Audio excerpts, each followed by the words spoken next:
আমি প্রথমে ভেবেছিলাম আমার 2 মেয়েকে কী করে মানুষ করব, কী করে দাঁড়াবো।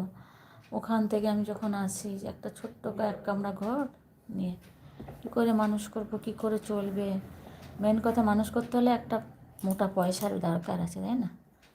সে অনেক অনেক যাই আজকে আমরা 2 মেয়ে, সে যে যাতে নিজের পায়ে দাঁড়িয়েছে এবং নিজেদেরটা নিজে রোজগার করে, এবং তারা হচ্ছে সরকারি কর্মচারী একজন।